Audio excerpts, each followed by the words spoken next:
미국이 끝내 인정하지 않던 나라, 한국. 그 한국에 미국 국방부 최고 엘리트가 목숨을 걸고 날아왔습니다. 중국 드론 앞에서 무너진 레이저 방어. 그 책임으로 모든 것을 잃어가던 남자에게 설상가상으로 내려진 판결은 췌장암 사기, 6개월 시한부였습니다. 미국 최고 병원조차 고개를 저은 그 순간 그가 마지막으로 선택한 곳은 평생 얕잡아보던 바로 그 나라, 한국이었습니다. 한국이 정말 이걸 해낼 수 있다고. 자존심과 의심, 그리고 생사의 갈림길. 미국이 포기한 생명. 한국은 과연 살려낼 수 있었을까요? 지금 그 충격적인 전말을 공개합니다. 구독과 좋아요로 우리나라의 신무기가 된 의료기술이 널리 퍼질 수 있게 도와주세요. 그리고 또 어디서 듣고 계신지 알려주세요. 언제나 우리 국민은 하나로 똘똘 뭉치는 대단한 민족이니까요. 저는 제임스 워커입니다. 58살이고 미국 국방부 최고 무기평가 책임자로 일했습니다. 제 손끝 하나로 수십억 달러짜리 무기 계약이 성사되거나 무산되었죠. 동맹국이든 경쟁국이든 저는 오직 데이터만 믿었습니다. 감정은 업무에서 가장 위험한 변수였으니까요. 사람들은 제게 얼음 같은 남자라는 별명을 붙였습니다. 저는 그 말이 싫지 않았어요. 오히려 자랑스러웠죠. 그런데 그날 새벽 모든 것이 무너졌습니다. 회의실 형광등 불빛이 유난히 따갑게 느껴졌어요. 중국의 신형 드론 위협에 대한 보고서를 검토하던 중이었습니다. 레이저 방어 체계 실패 책임을 추궁받고 있었죠. 30명이 넘는 장성들과 정책 책임자들 앞에서 저는 차갑게 답변을 이어갔습니다. 데이터는 명확합니다. 한국 업체의 레이저 시스템은 실전 배치 기준에 미달입니다. 그때였어요. 복부에서 뭔가 찢어지는 느낌이 들었습니다. 숨이 걸렸어요. 손으로 배를 감쌌지만 통증은 점점 더 깊숙이 파고들었죠. 시야가 흐려졌습니다. 회의실 천장이 기울어지는 것처럼 보였어요. 누군가 제 이름을 불렀지만 목소리는 물속에서 들리는 것처럼 멀었습니다. 워커 씨. 저는 바닥에 쓰러졌습니다. 차가운 대리석 바닥이 뺨에 닿았어요. 그게 마지막으로 기억하는 감각이었죠. 눈을 떴을 때 저는 병원 침대 위에 있었습니다. 아내 캐서린이 제 손을 잡고 있었어요. 그녀의 눈은 빨갛게 부어 있었죠. 딸 에밀리는 창가에 서서 등을 돌리고 있었습니다. 어깨가 미세하게 떨리고 있었어요. 의사가 들어왔습니다. 그는 차트를 들고 있었지만 제 눈을 보지 않았어요. 정밀 검사 결과가 나왔습니다. 그의 목소리는 평온했습니다. 너무 평온해서 오히려 무서웠죠. 췌장암입니다. 사기예요. 간으로 전이되었고요. 저는 고개를 끄덕였습니다. 감정을 드러내지 않으려 애썼어요. 평생 그렇게 살아왔으니까요. 하지만 손끝이 차가워지는 걸 막을 수 없었습니다. 치료 옵션은요? 의사는 잠시 침묵했어요. 그 침묵이 모든 걸 말해주었죠. 수술은 불가능합니다. 종양이 주요 혈관을 감싸고 있어서요. 항암 치료를 시도할 수는 있지만 솔직히 말씀드리면 효과가 미미할 겁니다. 얼마나 남았죠? 제 목소리는 놀라울 정도로 침착했습니다. 마치 다른 사람의 사형 선고를 듣는 것처럼요. 길어야 6개월입니다. 아내가 흐느끼기 시작했어요. 딸은 여전히 등을 돌린 채였죠. 저는 천장을 바라봤습니다. 하얀 천장, 차가운 형광등, 소독약 냄새. 이 모든 게 너무나 비현실적으로 느껴졌어요. 저는 평생 세계 최고의 기술을 평가해왔습니다. 미국의 의료 시스템이 세계 최고라고 믿었죠. 그런데 그 시스템이 저를 포기했어요. 6개월이라는 시간표를 던져주고는 더 이상 할 수 있는 게 없다고 말했습니다. 집으로 돌아왔을 때 저는 가족들 앞에서 차분하게 말했어요. 괜찮아. 준비할 시간이 있잖아. 캐서린은 고개를 저었습니다. 에밀리는 제 말을 듣지 않았어요. 그녀는 노트북 앞에 앉아 뭔가를 검색하고 있었죠. 아빠, 딸의 목소리가 떨렸습니다. 이거 봐요. 에밀리가 화면을 돌렸어요. 거기엔 의학 논문이 떠 있었습니다. 제목은 이랬죠. 췌장암 사기 환자의 다학제 치료 성과 한국 사례 연구. 저는 논문을 훑어봤습니다. 생존율 그래프, 치료 프로토콜, 증례 분석. 데이터는 놀라웠어요. 미국보다 훨씬 높은 생존율을 보여주고 있었죠. 한국? 제 입에서 나온 말은 비웃음처럼 들렸습니다. 에밀리, 나는 지금도 한국 기술을 검증하는 사람이야. 내가 얼마나 많은 한국 업체 제안을 거부했는지 알아? 아빠, 이건 무기가 아니에요. 아빠 생명이에요. 딸의 목소리에 절박함이 묻어났습니다. 저는 다시 화면을 봤어요. 논문 저자들의 이름, 병원 이름, 통계 수치, 모두 낯설었죠. 한국 의료라. 저는 코웃음을 쳤습니다. 하지만 그날 밤, 잠들지 못했어요. 침대에 누워 천장을 바라보며 6개월이라는 시간을 세어봤습니다. 180일, 4320시간, 25만 9200분. 그리고 깨달았죠. 저에겐 대안이 없다는 거요. 사흘 후, 저는 비밀리에 한국행 항공권을 예매했습니다. 국방부에는 개인 휴가를 냈어요. 동료들에게는 아무 말도 하지 않았죠. 만약 알려졌다면 제 경력은 끝이었을 겁니다. 한국 치료를 받으러 가는 미국 국방부 최고 평가관. 그건 제 모든 것을 부정하는 행동이었으니까요. 공항으로 가는 차 안에서 저는 창밖을 내다봤습니다. 익숙한 도시 풍경이 스쳐 지나갔어요. 이곳이 제 무덤이 될 줄 알았죠. 하지만 지금 저는 살기 위해 태평양을 건너려 하고 있었습니다. 캐서린이 제 손을 잡았어요. 당신은 틀리지 않았어요. 그냥 살아야 해요. 저는 대답하지 않았습니다. 대답할 수 없었죠. 제 자존심은 이미 산산조각 났으니까요. 비행기가 이륙했습니다. 창밖으로 미국 땅이 점점 작아졌어요. 저는 눈을 감았습니다. 그리고 생각했죠. 이건 패배가 아니야. 생존이야. 하지만 그 말을 믿을 수 없었습니다. 인천공항에 도착했을 때 저는 휠체어에 앉아 있었습니다. 비행 중에 상태가 악화됐어요. 복부 통증이 심해져서 걸을 수 없었죠. 승무원이 휠체어를 준비해줬고 저는 처음으로 제 다리로 설 수 없는 사람이 되었습니다. 공항 입국장은 사람들로 가득했어요. 형광등 불빛이 너무 밝았죠. 소독약과 커피 냄새가 뒤섞여 있었습니다. 사람들의 발소리, 안내 방송, 캐리어 바퀴 구르는 소리, 모든 게 너무 시끄러웠어요. 워커 씨? 누군가 제 이름을 불렀습니다. 고개를 들었어요. 30대 중반쯤 되어 보이는 여자가 서 있었죠. 깔끔한 정장 차림에 명찰을 달고 있었습니다. 그녀는 미소를 지었지만 눈빛은 날카로웠어요. 저는 김지연입니다. 의료 코디네이터예요. 병원에서 나왔습니다. 그녀는 한국어로 말한 뒤 유창한 영어로 똑같이 반복했어요. 저는 고개를 끄덕였죠. 짐은요? 아내가 찾고 있습니다. 김지연 씨는 제 뒤로 돌아가 휠체어를 밀기 시작했어요. 저는 불편했습니다. 낯선 사람에게 밀려간다는 게 제 의지로 움직일 수 없다는 게 견딜 수 없었죠. 병원까지 얼마나 걸립니까? 1시간 정도요. 차량 대기 중입니다. 그녀의 목소리는 기계적으로 정확했어요. 감정이 없었죠. 저는 그게 마음에 들지 않았습니다.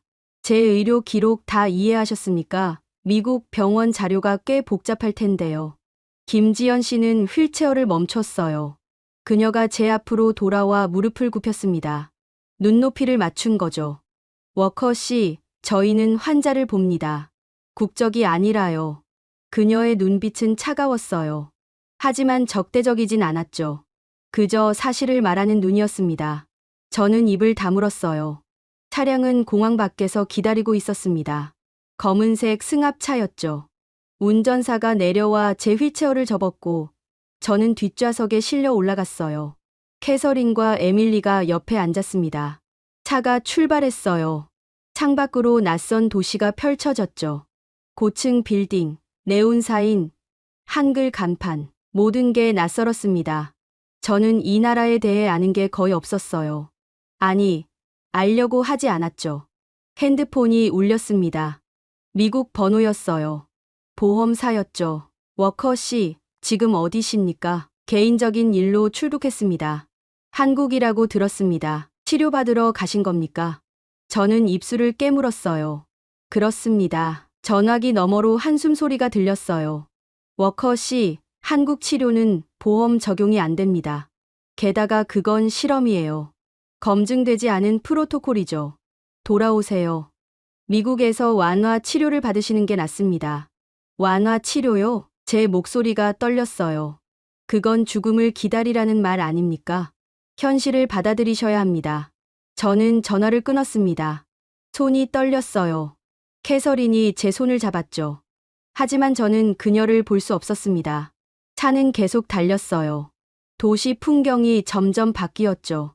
고층 빌딩이 줄어들고 주거 지역이 나타났습니다. 그리고 병원 건물이 보였어요. 하얀 건물이었습니다.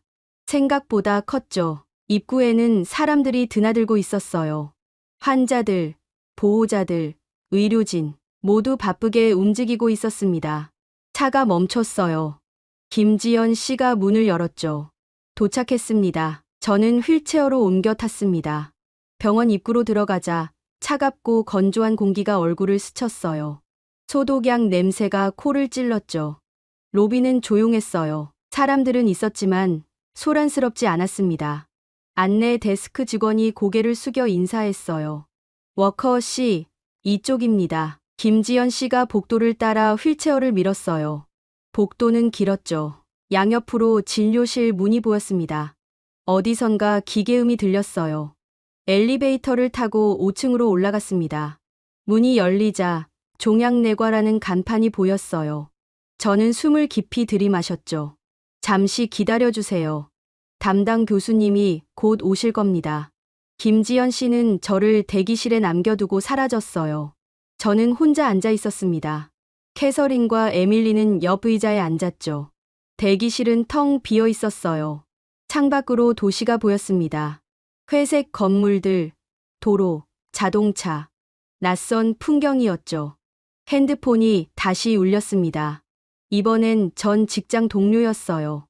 워커, 자네 지금 뭐 하는 건가? 치료받고 있습니다. 한국에서 자네가 미국 의료를 평가하던 사람이?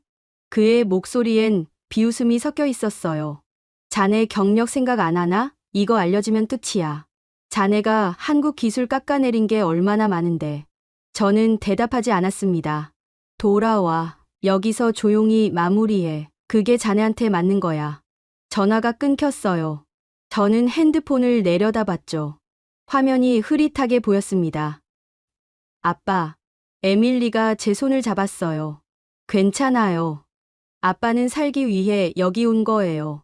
저는 고개를 끄덕였습니다. 하지만 믿을 수 없었어요. 제가 여기 있다는 게, 한국 병원에 제 생명을 맡긴다는 게 믿기지 않았죠. 문이 열렸습니다. 한 남자가 들어왔어요. 50대 초반쯤 되어 보였죠. 하얀 가운을 입고 있었습니다. 그는 제게 다가와 손을 내밀었어요. 워커 씨, 처음 뵙겠습니다. 저는 박인수입니다. 종양내과 교수예요. 그의 악수는 단단했어요. 저는 그의 눈을 봤죠. 피곤해 보였지만 흔들림이 없었습니다. 미국 병원 기록 다 받았습니다. 검토했어요. 그래서요? 제 목소리는 날카로웠어요. 박인수 교수는 잠시 침묵했습니다. 그리고 천천히 말했죠. 확실히 어렵습니다. 그 말에 저는 웃음이 나왔어요. 비웃음이었죠. 그거 듣자고 태평양 건너왔습니까? 박인수 교수는 표정을 바꾸지 않았어요. 하지만 우리는 시도합니다. 끝까지요. 저는 그를 빤히 봤습니다. 그의 얼굴엔 거짓이 없었어요. 과장도 없었죠. 그저 사실을 말하는 사람의 눈이었습니다. 일단 정밀 검사부터 시작하겠습니다. 내일 아침 8시까지 금식해 주세요. 박인수 교수는 돌아서서 나갔어요. 문이 닫혔죠. 저는 그 자리에 앉아 있었습니다. 손이 떨렸어요. 캐서린이 제 어깨를 감쌌죠. 괜찮아요. 괜찮을 거예요. 하지만 저는 알고 있었습니다. 아무것도 괜찮지 않다는 걸요. 검사는 이틀 동안 계속되었습니다. CT, MRI, PET, 혈액 검사, 조직 검사. 제 몸은 기계 속으로 들어갔다 나왔다를 반복했어요. 하얀 터널, 기계음, 차가운 금속 침대. 모든 게 미국 병원과 똑같았죠. 아니, 어쩌면 더 조용했습니다. 검사실 기사들은 말이 없었어요. 설명도 최소한으로 했죠. 숨 참으세요. 움직이지 마세요. 끝났습니다. 그게 전부였어요. 저는 그들의 얼굴을 보려 했습니다. 동정, 연민, 혹은 포기. 뭔가 감정을 찾고 싶었어요. 하지만 아무것도 없었죠. 그들은 그저 일을 했습니다. 셋째 날 아침, 박인수 교수가 병실로 찾아왔어요. 검사 결과 나왔습니다. 회의실로 가시죠. 그의 목소리는 여전히 평온했어요. 저는 휠체어에 앉았고 캐서린과 에밀리가 따라왔죠. 회의실은 5층 끝에 있었습니다. 문을 열자 6명의 의료진이 앉아 있었어요. 모두 하얀 가운을 입고 있었죠. 박인수 교수가 소개했습니다. 외과 최진혁 교수, 영상의학과 이수진 교수, 방사선종양학과 강민호 교수, 병리과 한지영 교수, 영양팀 윤서연 선생, 그들은 하나씩 고개를 숙였어요. 저는 그 모습을 보며 이상한 기분이 들었습니다. 왜 이렇게 많은 사람이 모였을까? 다학제 회의입니다. 박인수 교수가 말했어요. 워커-C 케이스를 함께 검토하는 자리예요. 스크린에 제 CT 사진이 떴습니다. 췌장 부위가 하얗게 빛나고 있었어요. 종양이었죠. 종양 크기는 6.2cm입니다. 이수진 교수가 포인터로 화면을 가리켰어요. 상장간막동맥을 감싸고 있고 간으로 2군데 전이되었습니다. 화면이 바뀌었어요. 간 사진이 나타났죠. 거기에도 하얀 점들이 보였습니다. 미국 소견과 동일합니다. 최진혁 교수가 말했어요. 수술 적응증에서 벗어나 있습니다. 현 상태로는 절제 불가능해요. 저는 숨이 막혔어요. 결국 똑같은 말을 듣는 거였죠. 여기까지 와서 그럼 끝입니까? 제 목소리가 떨렸어요. 박인수 교수가 고개를 들었습니다. 아닙니다. 뭐가 다릅니까? 수술 못하면 끝 아닙니까? 저는 소리를 질렀어요. 캐서린이 제 팔을 잡았지만 저는 뿌리쳤습니다. 미국에서도 똑같은 말 들었어요. 수술 불가, 항암 무의미, 6개월. 그래서 여기까지 왔는데 똑같은 소리를 하시는 겁니까? 회의실이 조용해졌어요. 의료진들은 아무 말도 하지 않았죠. 박인수 교수만이 저를 똑바로 봤습니다. 워커-C, 그의 목소리는 낮았어요. 저희는 희망을 파는 사람들이 아닙니다. 거짓말도 하지 않아요. 그럼 뭡니까? 현실을 말씀드리는 겁니다. 지금 상태로는 수술이 불가능해요. 그건 사실입니다. 박인수 교수는 잠시 멈췄어요. 그리고 천천히 말했죠. 하지만 상태를 바꿀 수는 있습니다. 저는 글을 봤어요. 무슨 뜻입니까? 맞춤 항암 치료를 먼저 시도합니다. 종양을 줄이는 거죠. 그 다음 방사선 치료를 병행해요. 만약 종양이 혈관에서 떨어진다면 최진혁 교수가 이어받았습니다. 그때 수술을 시도할 수 있습니다. 저는 숨을 삼켰어요. 확률은요? 회의실이 다시 조용해졌어요. 강민호 교수가 입을 열었습니다. 20% 미만입니다. 20%요? 제 목소리는 비웃음처럼 들렸어요. 그게 희망입니까? 박인수 교수가 말했습니다. 미국에서 들으신 건 0%였죠? 저는 할 말이 없었어요. 20%는 낮습니다. 인정해요. 하지만 0은 아닙니다. 한지영 교수가 보고서를 넘겼어요. 조직 검사 결과 유전자 변이 분석 완료했습니다. 특정 표적 치료제에 반응할 가능성이 있어요. 윤서연 선생이 덧붙였습니다. 영양 상태 개선이 우선입니다.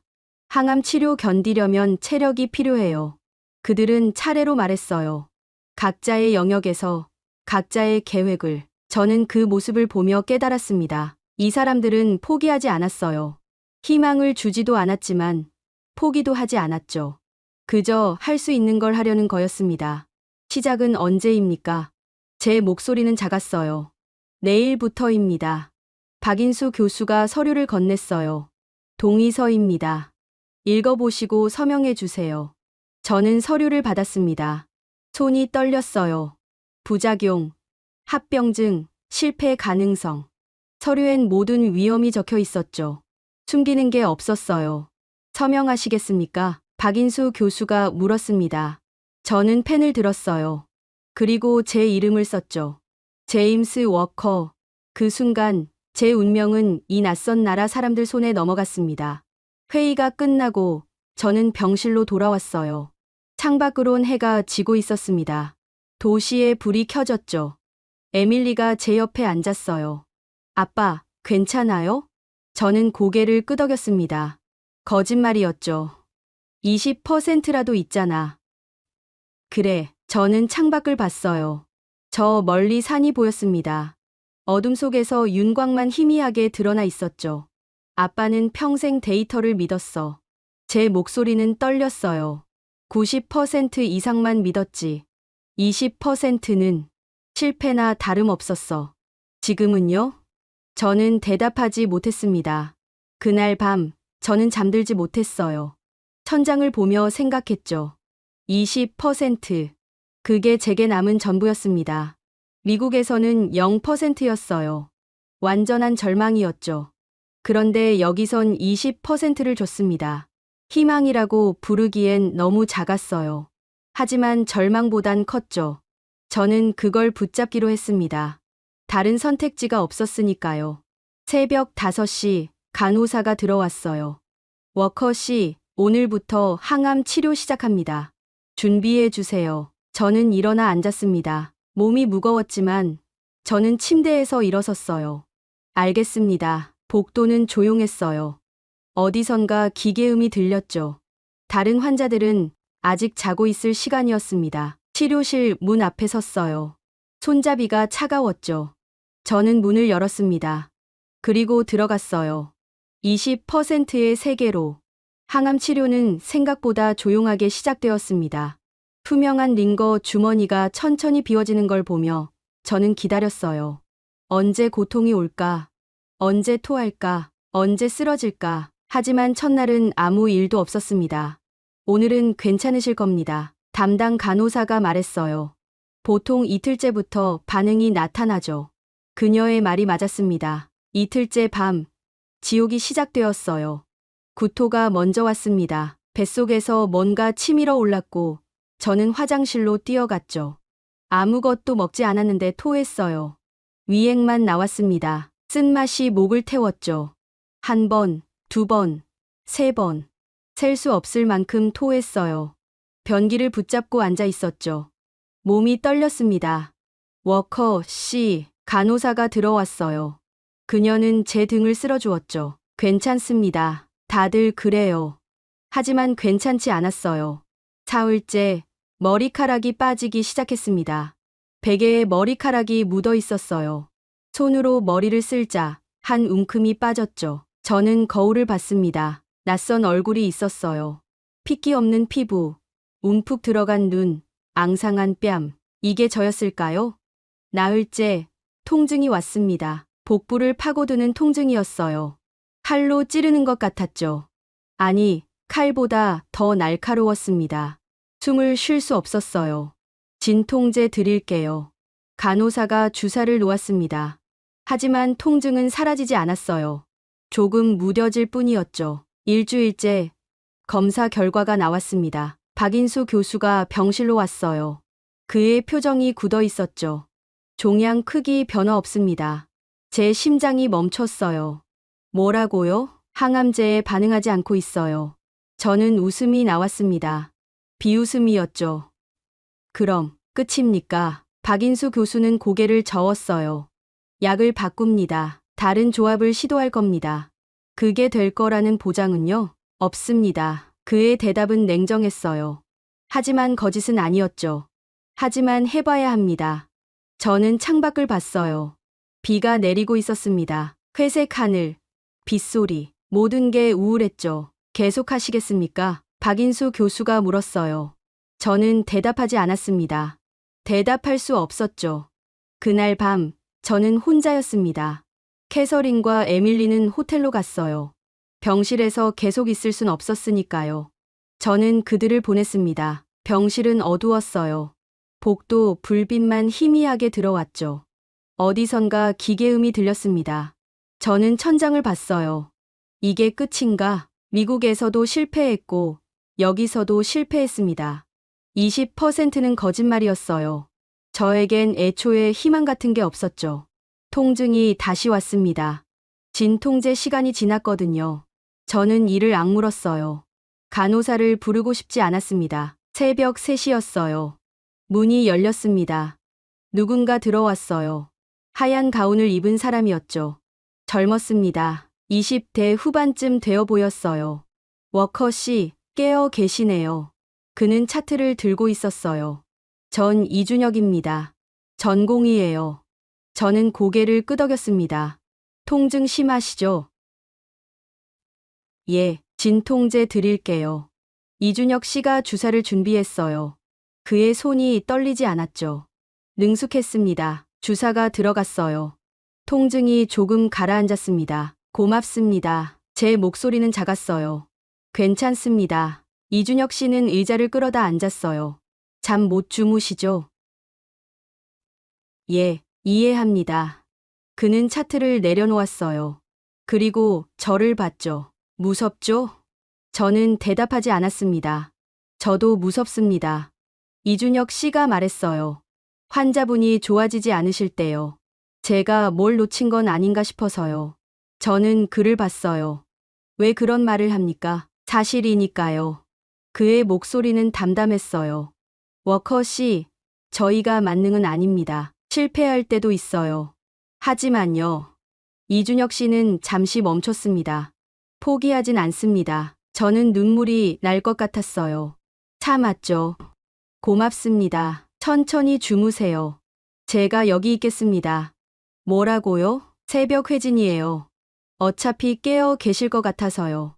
이준혁 씨는 미소 지었어요. 피곤한 미소였지만 진심이었죠. 저는 눈을 감았습니다. 그날 밤 저는 처음으로 편히 잠들었어요. 누군가 곁을 지켜준다는 게 이렇게 큰 위안이 될 줄 몰랐습니다. 다음 날 아침 간호사가 들어왔어요. 워커 씨, 오늘부터 새 항암제 시작합니다. 저는 고개를 끄덕였습니다. 알겠습니다. 치료실로 갔어요. 또다시 링거 주머니가 걸렸죠. 투명한 액체가 제 혈관 속으로 들어갔습니다. 저는 기다렸어요. 이번엔 될까? 아니면 또 실패할까? 알 수 없었습니다. 하지만 저는 계속하기로 했어요. 왜냐하면 누군가 포기하지 않고 있었으니까요. 일주일이 지났습니다. 통증은 여전했어요. 구토도 계속됐죠. 머리카락은 다 빠졌습니다. 하지만 저는 견뎠어요. 이준혁 씨는 매일 밤 왔습니다. 새벽 3시 어김없이 문을 열고 들어왔죠. 워커 씨, 오늘은 어떠세요? 살아 있습니다. 그거면 됐습니다. 그는 차트를 확인하고 진통제를 놓고 잠시 앉아 있다가 갔어요. 말이 많지 않았습니다. 하지만 그의 존재만으로도 충분했죠. 어느 날 저는 물었어요. 왜 이렇게까지 합니까? 뭐요? 새벽에 환자 보러 오는 거요. 의무도 아니잖습니까? 이준혁 씨는 잠시 생각했어요. 워커 씨가 혼자 계시니까요. 그게 이유입니까? 네. 그의 대답은 단순했어요. 아무도 혼자 아프면 안 됩니다. 저는 눈물을 참았습니다. 고맙습니다. 괜찮습니다. 이준혁 씨는 일어섰어요. 내일 또 올게요. 문이 닫혔죠. 저는 그 어둠 속에서 깨달았습니다. 한국 의료가 대단한 건 기술이 아니었어요. 사람이었습니다. 포기하지 않는 사람들이었죠. 2주일째 검사 결과가 나왔어요. 박인수 교수가 들어왔습니다. 종양이 조금 줄었습니다. 제 심장이 뛰었어요. 얼마나요? 1cm 정도요. 크진 않지만 반응하고 있습니다. 저는 숨을 내쉬었어요. 계속 할 수 있습니까? 네, 계속합니다. 박인수 교수는 차트를 덮었어요. 잘 견디고 계십니다. 저는 고개를 숙였습니다. 처음으로 20%가 진짜처럼 느껴졌습니다. 3주째 저는 걸을 수 있게 되었습니다. 휠체어에서 벗어났어요. 처음엔 복도 끝까지가 전부였죠. 10걸음도 안 되는 거리였지만 제게는 마라톤 같았습니다. 캐서린이 제 팔을 잡아줬어요. 천천히요. 알아요. 저는 한 걸음씩 내디뎠습니다. 다리가 떨렸지만 포기하지 않았어요. 창가에 도착했을 때 저는 밖을 내다봤습니다. 봄이 오고 있었어요. 나뭇가지에 연두색 잎이 돋아나고 있었죠. 살아있네요. 제가 중얼거렸어요. 뭐가요? 저요. 캐서린이 웃었습니다. 눈물 섞인 웃음이었죠. 5주째 두 번째 검사 결과가 나왔습니다. 종양은 4.5cm로 줄었어요. 1.5cm가 더 줄어든 거였죠. 좋습니다. 박인수 교수가 말했어요. 이대로 가면 수술 가능 범위까지 올 수 있습니다. 희망이 보였어요. 처음으로요. 저는 밤마다 천장을 보며 계산했습니다. 며칠 더 버티면 될까? 몇 번의 항암이 더 남았을까? 그런데 6주째 되던 날 모든 게 무너졌습니다. 새벽 4시였어요. 갑자기 배에서 뜨거운 게 터지는 느낌이 들었습니다. 숨이 막혔어요. 손으로 배를 잡았는데 젖어 있었죠. 불을 켰어요. 침대 시트가 붉게 물들어 있었습니다. 피였어요. 간호사, 제가 소리쳤습니다. 문이 열렸어요. 간호사가 뛰어들어왔죠. 워커 씨, 그녀의 얼굴이 창백해졌어요. 코드 블루, 복도에 사이렌이 울렸습니다. 사람들이 몰려왔어요. 의사들, 간호사들, 누군가 제 팔에 주사를 꽂았죠. 링거가 연결됐습니다. 혈압 떨어지고 있어요. 수혈 준비, 목소리들이 뒤섞였어요. 저는 그 소리를 들으며 생각했죠. 아, 이제 끝이구나. 시야가 흐려졌습니다. 천장이 멀어지는 것 같았어요. 워커 씨, 정신 차리세요. 누군가 제 뺨을 두드렸습니다. 하지만 저는 대답할 수 없었어요. 어둠이 왔습니다. 눈을 떴을 때 저는 중환자실에 있었습니다. 온몸에 관이 연결되어 있었어요. 기계 소리가 사방에서 들렸죠. 삑, 삑, 삑. 박인수 교수가 침대 옆에 서 있었어요. 깨어나셨군요. 제 목소리는 나오지 않았습니다. 목이 쉬어 있었어요. 종양이 파열됐습니다. 박인수 교수의 목소리는 무거웠어요. 뇌출혈이 있었어요. 600cc 정도 수혈했습니다. 저는 눈을 감았어요. 얼마나 남았습니까? 모릅니다. 그의 대답은 냉정했어요. 다시 파열되면 오늘 밤 넘기기 힘들 수 있습니다. 저는 웃고 싶었어요. 하지만 웃을 힘도 없었죠. 결국 여기까지였구나. 캐서린과 에밀리가 들어왔습니다. 딸의 눈은 빨갛게 부어 있었어요. 캐서린은 울음을 참고 있었죠. 아빠, 에밀리가 제 손을 잡았어요. 괜찮아, 괜찮을 거예요. 하지만 우리 모두 알고 있었습니다. 거짓말이라는 거요. 에밀리, 제가 말했어요. 목소리는 간신히 나왔죠. 영상. 찍어. 뭐요? 마지막 말. 남기고 싶어. 에밀리가 고개를 저었어요. 싫어요. 아빠 안 죽어요. 에밀리, 저는 딸의 손을 꽉 쥐었습니다. 부탁이야. 딸은 떨리는 손으로 핸드폰을 꺼냈어요. 빨간 불이 켜졌습니다. 저는 카메라를 봤어요. 에밀리, 아빠가 미안하다. 목소리가 떨렸어요. 너를 더 사랑한다고 말하지 못해서. 너희 인생을 더 함께하지 못해서. 눈물이 흘렀습니다. 멈출 수 없었어요. 아빠는 평생 틀렸어. 데이터만 믿었지. 사람은 못 봤어.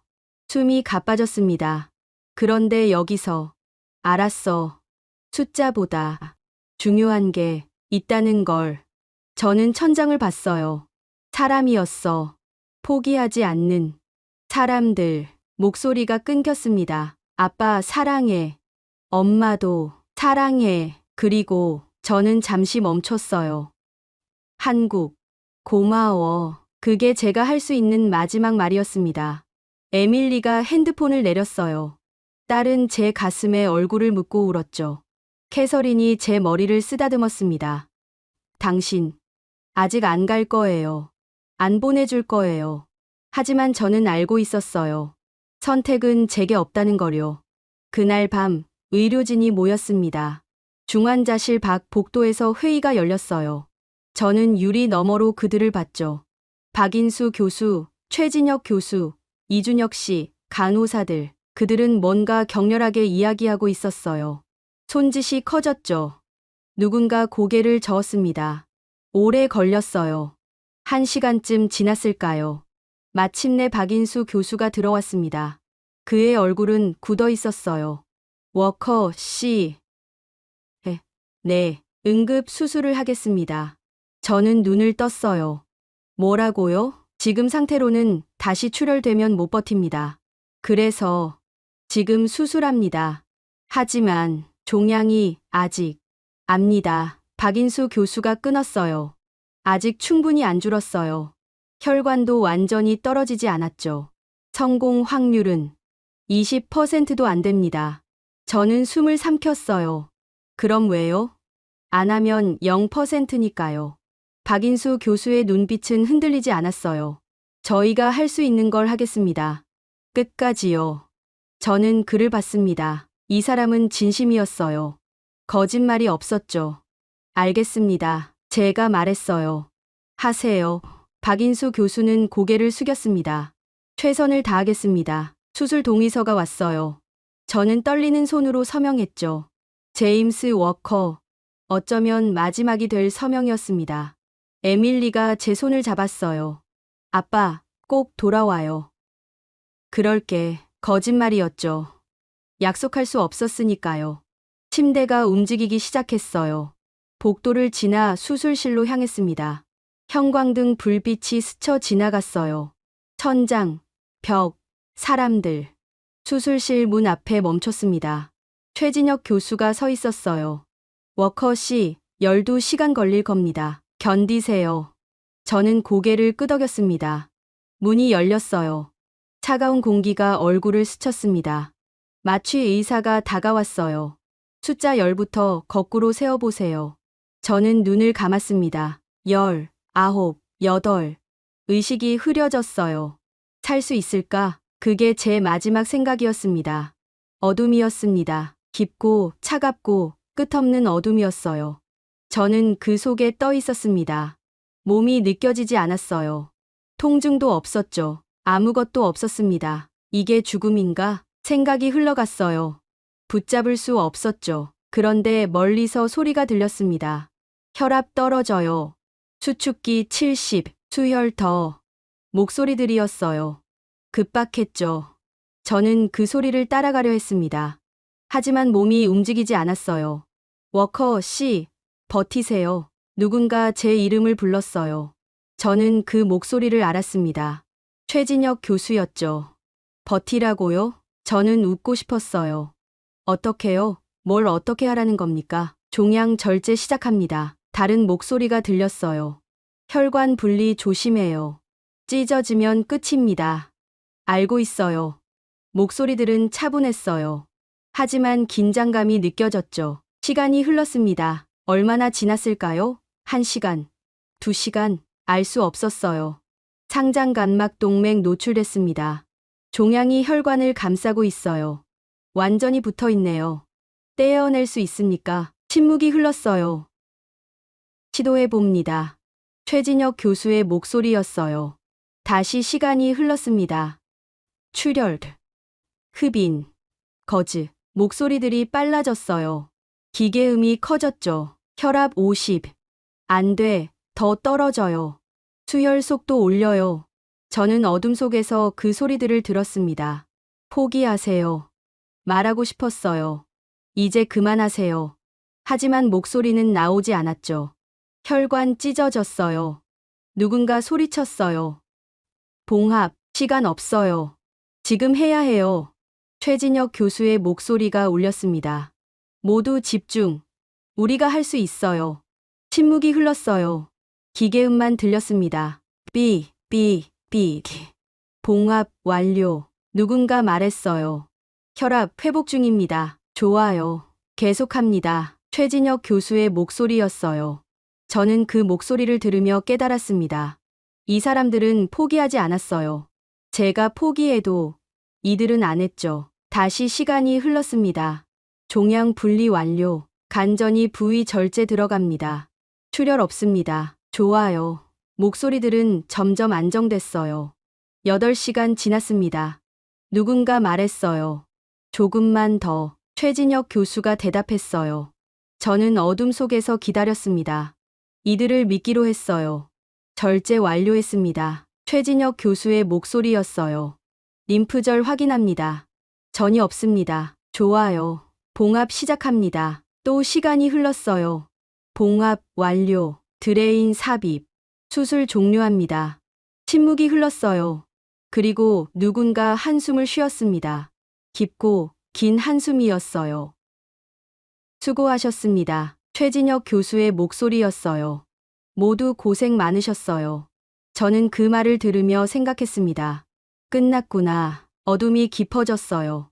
저는 그 속으로 가라앉았습니다. 수술실 밖에선 다른 시간이 흐르고 있었습니다.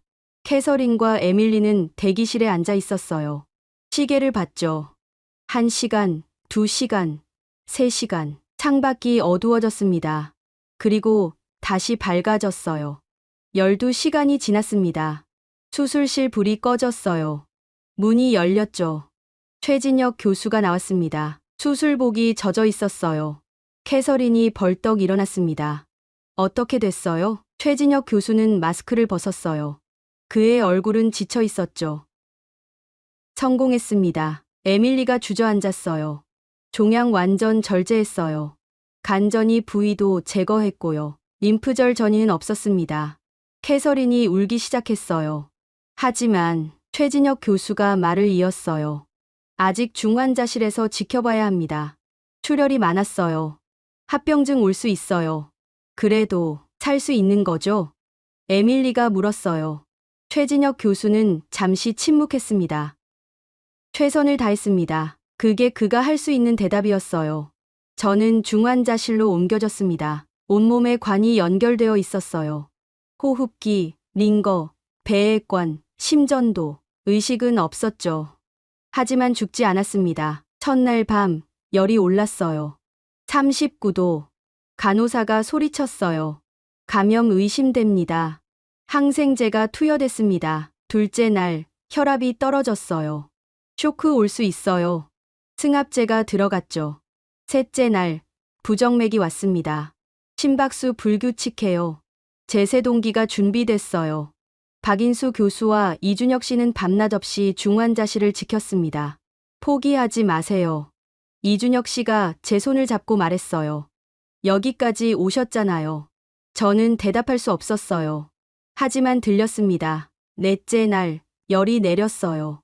다섯째 날, 혈압이 안정됐죠. 여섯째 날, 심박수가 정상으로 돌아왔습니다. 일곱째 날, 저는 눈을 떴어요. 천장이 보였습니다. 하얀 천장, 형광등, 기계들. 살아 있었어요. 워커 씨? 누군가 제 이름을 불렀습니다. 고개를 돌렸어요. 이준혁 씨였죠. 깨어나셨네요. 그는 웃고 있었어요. 눈물 섞인 웃음이었죠. 저는 말하려 했습니다. 하지만 목에 관이 있었어요. 괜찮아요. 말 안 하셔도 돼요. 이준혁 씨가 제 손을 잡았어요. 수술 잘 끝났어요. 종양 다 제거했습니다. 저는 눈물이 흘렀어요. 멈출 수 없었습니다. 조금만 더 버티세요. 곧 좋아지실 겁니다. 저는 고개를 끄덕였어요. 간신히요. 그날 밤, 캐서린과 에밀리가 왔습니다. 유리 너머로 저를 봤어요. 딸이 손을 흔들었죠. 이 모양으로 말했습니다. 사랑해요, 아빠. 저는 손을 들었어요. 힘들었지만 들 수 있었죠. 그리고 생각했습니다. 살았구나. 20%도 안 되는 확률이었어요. 하지만 이들은 해냈습니다. 저를 살렸어요. 중환자실에서 일주일을 보냈습니다. 호흡기가 빠졌어요. 스스로 숨 쉴 수 있게 됐죠. 관들이 하나씩 제거됐습니다. 링거만 남았어요. 열흘째 되던 날, 일반 병실로 옮겨졌습니다. 침대에 누워 창밖을 봤어요. 봄이 완연했습니다. 벚꽃이 피어 있었죠. 워커 씨, 박인수 교수가 들어왔어요. 어떠세요? 살아 있습니다. 제 목소리는 쉬어 있었어요. 하지만 나왔죠. 병리 검사 결과 나왔습니다. 박인수 교수가 차트를 펼쳤어요. 절제면 깨끗해요. 암세포 남아있지 않습니다. 림프절도 전혀 없었고요. 저는 숨을 삼켰어요. 그럼 완전 절제 성공했습니다.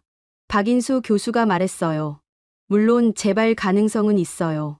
추적 관찰 필요하죠.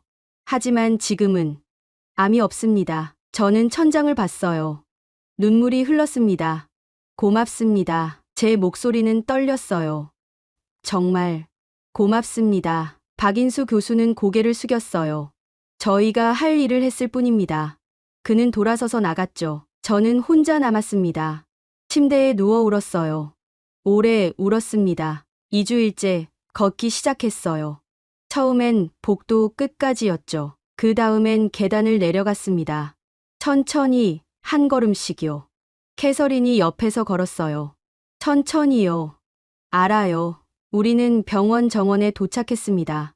벤치에 앉았어요. 햇살이 따뜻했죠. 바람이 불었습니다. 꽃향기가 났어요. 여보, 제가 말했어요. 응? 나 틀렸어. 캐서린이 저를 봤어요. 평생 데이터만 믿었어. 숫자만 봤지. 사람은 안 봤어. 저는 손을 봤습니다. 한국 기술 깎아내렸어. 수십 번. 공개 석상에서 말했지. 미국보다 못하다고. 목소리가 떨렸어요. 그런데 그 사람들이 날 살렸어. 캐서린이 제 손을 잡았어요. 그들은 당신을 평가하지 않았어요. 그냥 살렸죠. 맞아. 저는 고개를 끄덕였어요. 그게 더 부끄러워. 내가 얼마나 오만했는지 이제야 알겠어. 정원에는 환자들이 있었어요.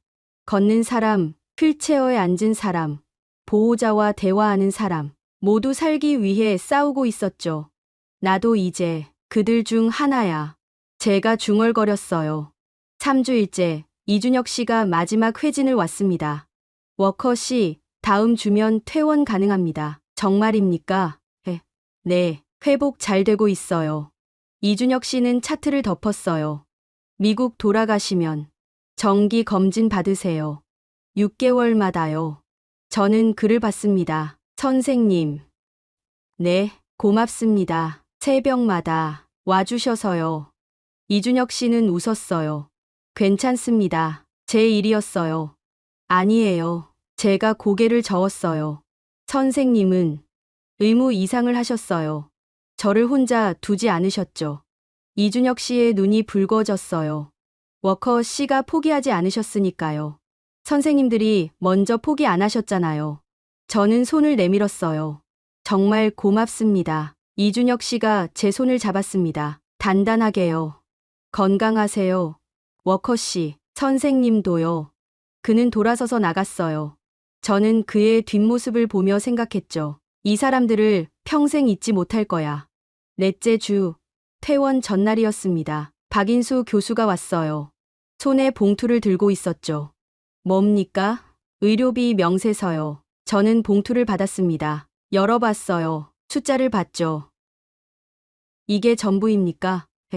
네. 박인수 교수가 고개를 끄덕였어요. 저는 다시 봤습니다. 믿을 수 없었어요. 미국이었다면 수십만 달러였을 겁니다. 보험 없이는 파산이었죠. 그런데 여기선 한국 의료 시스템이에요. 박인수 교수가 말했어요. 모두가 치료받을 권리가 있다고 믿습니다. 외국인도요. 저는 말문이 막혔어요. 감사합니다. 그게 제가 할 수 있는 전부였어요. 퇴원 날 아침이었습니다. 짐을 챙겼어요. 많지 않았죠. 병실 문을 열고 나왔습니다. 복도를 걸었어요. 간호사들이 인사했죠. 워커 씨, 건강하세요. 고맙습니다. 저는 허리를 숙였어요. 90도로요. 엘리베이터를 탔습니다. 1층으로 내려갔죠. 로비가 보였어요. 사람들이 드나들고 있었습니다. 저는 출구로 걸어갔어요. 문 앞에서 멈췄습니다. 뒤를 돌아봤어요. 종양내과 5층. 표지판이 보였죠. 저는 그곳을 향해 고개를 숙였습니다. 깊게요. 고맙습니다. 중얼거렸어요. 정말 고맙습니다. 밖으로 나왔어요. 햇살이 눈부셨습니다. 바람이 불었죠. 캐서린과 에밀리가 기다리고 있었어요. 아빠, 에밀리가 달려왔습니다. 저를 안았죠. 조심해, 아빠, 아직. 괜찮아. 저는 딸을 꼭 안았어요. 이제 괜찮아. 캐서린도 다가왔습니다. 우리는 셋이 안았어요. 오래요. 어디 갈까요? 캐서린이 물었어요. 저는 병원을 봤습니다. 하얀 건물, 창문들, 사람들. 조금만 더 있고 싶어요. 제가 말했어요. 이 나라예요. 그날 저녁, 호텔방에서 창밖을 봤습니다. 도시의 불이 켜졌어요. 네온 사인, 가로등, 빌딩 불빛. 낯설었던 풍경이었죠. 그런데 이젠 낯설지 않았습니다. 핸드폰이 울렸어요. 미국 번호였죠. 옛 동료였습니다. 워커, 자네 살아있다며? 네, 한국에서 치료받았다고? 그렇습니다. 전화 너머로 침묵이 흘렀어요. 어땠나? 저는 창밖을 봤습니다. 기적이었습니다. 제가 틀렸어요. 한국을요. 목소리가 떨렸어요. 그들은 절 평가하지 않았어요. 그냥 살렸습니다. 다시 침묵이 흘렀어요. 그래서 언제 돌아오나? 2개월 후요. 추적 검사 받고요. 알았네. 조심해서 와. 전화가 끊겼어요. 저는 핸드폰을 내려놓았습니다. 그리고 생각했죠. 돌아가면 뭘 해야 할까? 답은 이미 정해져 있었어요. 진실을 말하는 거였습니다. 제가 얼마나 틀렸는지요. 14개월이 지났습니다. 저는 미국으로 돌아갔어요. 3개월마다 한국을 다시 찾았죠. 추적 검사를 위해서요. CT를 찍었습니다. PET를 찍었어요. 혈액 검사를 했죠. 결과는 매번 같았습니다. 제발 없습니다. 박인수 교수가 말할 때마다 저는 눈물이 났어요. 고맙습니다. 그 말밖에 할 수 없었죠. 14개월째 검사 날이었습니다. 박인수 교수가 차트를 덮었어요. 완전 관해입니다. 뭐라고요? 암이 완전히 사라졌어요. 흔적도 없습니다. 저는 숨을 멈췄어요. 정말입니까? 네, 축하합니다. 워커 씨. 박인수 교수가 손을 내밀었어요. 저는 그의 손을 잡았습니다. 떨리는 손으로요. 감사합니다. 정말 감사합니다. 잘 싸우셨어요. 박인수 교수가 미소 지었어요. 이제 사세요. 건강하게요. 저는 고개를 숙였습니다. 깊게요. 병원을 나왔을 때 햇살이 눈부셨어요. 저는 하늘을 봤습니다. 파란 하늘, 흰 구름. 살아 있었어요. 진짜로요. 그날 밤 저는 결심했습니다. 말해야 한다고요. 진실을요. 일주일 후 저는 기자회견을 열었습니다. 미국 국방부 건물이었어요. 기자들이 모여 있었죠. 플래시가 터졌습니다. 저는 단상에 섰어요. 마이크 앞에 섰죠. 손이 떨렸습니다. 안녕하십니까. 저는 제임스 워커입니다. 목소리가 울렸어요. 전 미국 국방부 최고 무기평가 책임자였습니다. 기자들이 펜을 들었어요. 여러분께 고백할 게 있습니다. 저는 숨을 깊이 들이마셨어요. 1년 전 저는 췌장암 사기 진단을 받았습니다. 웅성거림이 일었어요.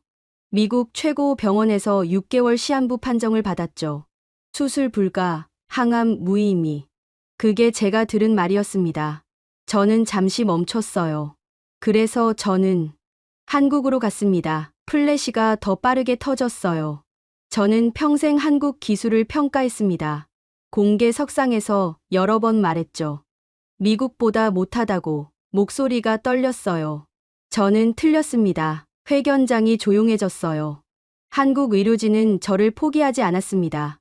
20%도 안 되는 확률이었지만 그들은 시도했어요. 저는 자료를 펼쳤습니다. 다학제, 회의, 맞춤 항암, 고위험 수술. 그들은 모든 걸 동원했습니다. 저를 살리기 위해서요. 사진을 보여줬어요. 수술 전후 CT 사진이었죠. 이게 치료 전입니다. 종양이 혈관을 감싸고 있었어요. 다음 사진을 넘겼어요. 이게 지금입니다. 아무것도 없습니다. 기자들이 숨을 죽였어요. 저는 완전 관의 판정을 받았습니다. 플래시가 폭발했어요. 한국이 저를 살렸습니다. 저는 마이크를 꽉 잡았어요. 그들은 저를 평가하지 않았어요. 제가 누군지, 무슨 말을 했는지 상관없이 그저 환자로만 봤습니다. 눈물이 났어요. 저는 한국 기술을 깎아내렸던 사람입니다. 그런데 그 나라가 절 살렸어요. 목이 메었습니다. 이게 무슨 의미인지 아십니까? 저는 기자들을 봤어요. 제가 평생 믿었던 게 틀렸다는 겁니다. 데이터만으론 부족해요. 사람을 봐야 합니다. 자료를 덮었어요. 한국은 배워야 할 나라가 아닙니다. 저는 천천히 말했어요. 존경해야 할 나라입니다. 회견장이 폭발했어요. 질문들이 쏟아졌죠. 하지만 저는 단상에서 내려왔습니다. 할 말은 다 했어요. 다음 날 기사가 떴습니다. 미 국방부 전직 고위 관리, 한국 의료로 췌장암 극복 한국이 날 살렸다. 눈물의 고백. 댓글들이 달렸어요. 믿을 수 없다. 한국 의료 대단하네. 저 사람 진짜 한국 깎아내렸었는데. 저는 그걸 보며 미소 지었습니다. 일주일 후 저는 다시 한국으로 갔어요. 병원을 찾았습니다. 박인수 교수가 저를 맞았어요. 워커 씨, 무슨 일이세요? 검사 날은 아닌데요. 인사하러 왔습니다. 저는 허리를 숙였어요. 90도로요. 고맙습니다. 정말 고맙습니다. 박인수 교수가 제 어깨를 두드렸어요. 일어나세요. 저희가 할 일 했을 뿐이에요. 아닙니다. 저는 고개를 들었어요. 선생님들은 제 인생을 바꿨습니다. 복도를 걸었어요. 익숙한 길이었죠. 간호사들이 인사했습니다. 워커 씨, 오셨어요? 네, 인사드리러요. 저는 한 명 한 명 찾아갔어요. 최진혁 교수, 이수진 교수, 강민호 교수, 한지영 교수, 그리고 이준혁 씨, 선생님. 워커 씨, 이준혁 씨가 놀란 표정을 지었어요. 왜 오셨어요? 저는 봉투를 건넸습니다. 뭐예요? 편지입니다. 제가 쓴 거예요. 이준혁 씨가 봉투를 열었어요. 읽기 시작했죠. 그의 눈이 붉어졌어요. 워커 씨, 선생님이 새벽마다 와주지 않았으면 전 포기했을 겁니다. 저는 그의 손을 잡았어요. 정말 고맙습니다. 이준혁 씨는 고개를 숙였어요. 저도 감사합니다. 포기 안 하셔서요. 우리는 악수했습니다. 오래요. 병원을 나설 때 저는 뒤를 돌아봤어요. 하얀 건물, 익숙한 입구. 여기서 난 다시 태어났어. 캐서린이 제 팔을 잡았어요. 어디 갈까요? 저는 미소 지었습니다. 산책이나 할까요? 이 도시를요. 우리는 걸었어요. 거리를 따라, 공원을 지나 강가를 걸었죠. 사람들이 있었어요. 웃고, 걷고, 살아가는 사람들. 저도 이제 그들 중 하나였습니다. 살아있는 사람이요. 그날 저녁, 호텔방에서 창밖을 봤습니다. 도시 불빛이 반짝였어요. 에밀리가 옆에 왔어요. 아빠, 뭐 생각해요? 응, 저는 딸을 봤습니다. 감사하다는 생각. 뭐가요? 모든 게. 저는 다시 창밖을 봤어요. 살아있다는 것. 너희와 함께라는 것. 그리고 목소리가 떨렸어요. 한국을 만난 것. 에밀리가 제 손을 잡았어요. 아빠, 행복해요? 저는 고개를 끄덕였습니다. 응, 정말로. 그날 밤, 저는 오래간만에 편히 잤어요. 악몽도 없었습니다. 통증도 없었죠. 그저 평화였어요. 다음 날 아침, 미국행 비행기를 탔습니다. 창밖으로 한국 땅이 멀어졌어요. 저는 그 풍경을 보며 생각했죠. 다시 올 거야. 꼭. 비행기가 구름 위로 올라갔습니다. 햇살이 눈부셨어요. 저는 눈을 감았습니다. 그리고 속으로 말했죠. 고맙습니다. 한국. 제 목숨을 구해주셔서요. 그리고 사람을 보는 법을 가르쳐 주셔서요. 여러분은 언제 한국이 따뜻하다고 느끼셨나요? 이 이야기가 마음에 닿으셨다면 구독과 좋아요 부탁드립니다. 감사합니다.